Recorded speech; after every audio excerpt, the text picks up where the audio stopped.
The GCC January-February drop was a weird one. GCC themselves had a technical issue, so they had to delay the release of the January products until February, at least on their site. Their official resellers got the wave and sold them, which is how I got most of this wave. This review will be a little shorter like my October wave, but I definitely wanted to share my thoughts on this wave. Starting off with something that GCC has been cooking up for almost as long as I've been following them, is a replica Airborne Clone Trooper helmet, and it's finally here. Their first minifigure to use this helmet is a plain Grunt Airborne, and this is awesome, and unlocks so many possibilities for GCC going forward. I wouldn't be surprised to see a Fallen Order Purge Trooper very soon.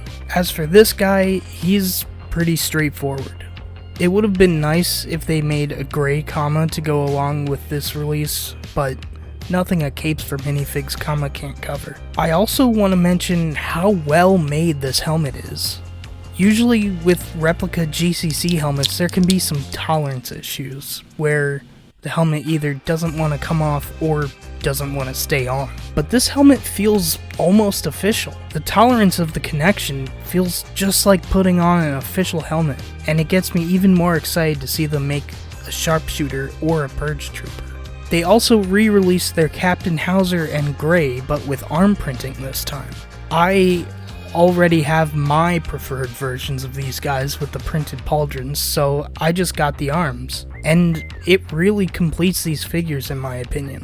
I've really grown on the idea of named characters having printed arms, and at this point, with how many clones in my collection have printed arms from GCC, they're here to stay. Imperial Cody also got a printed arm release this month, but the arms weren't made available on their own. I assume because they ended up not being accurate because of a fan vote. As I mentioned in my December GCC video, I love that they've had a weird or unique clone release for each month since December with the iridescent clone. And for January, we got the Holoclone made in collaboration with Time. I haven't gotten this minifigure yet, but it's the one I felt I needed to mention in this video. Looks great, I just missed out on its release. For February, we got a Year of the Dragon clone, which looks absolutely incredible. The design for the Year of the Dragon is so intricate, and I love the clone armor in this red color.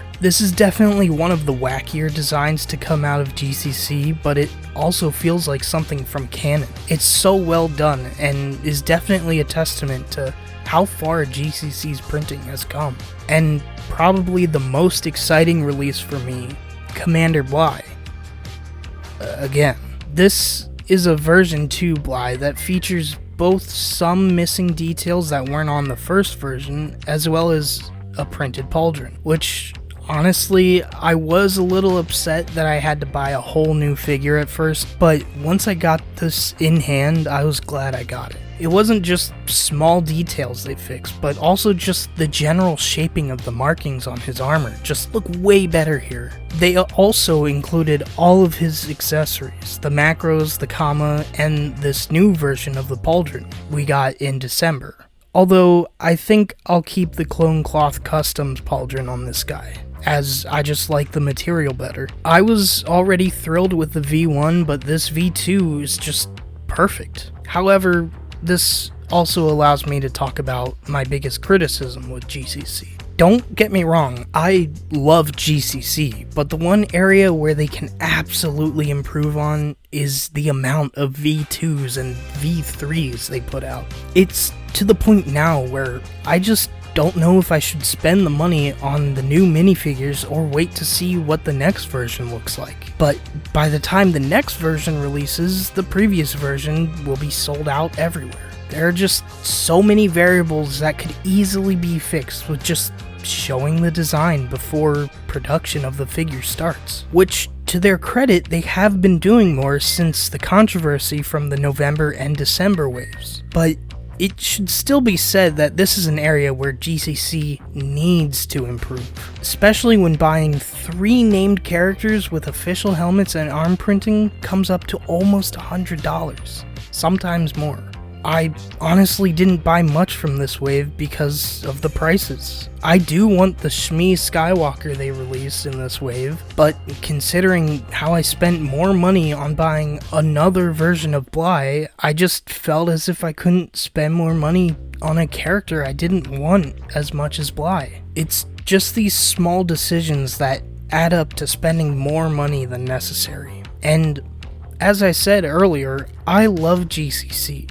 I think the fact that we are getting so many customs from them is a good thing. They just need to pump the brakes a little bit and take time to get things right. And especially after Mayday's December video, I think they've gotten the message at this point. They're doing a lot to give the customers more input, which can sometimes be wrong, like with the Imperial Cody arms, but ultimately is much better than pushing stuff out with next to no input at all. Sorry for going on another tangent in another GCC video, but it is something that needs to be said. I'll still keep supporting GCC given how fast they're able to make changes and adapt. They just need to make some changes that are ultimately for the better. Later.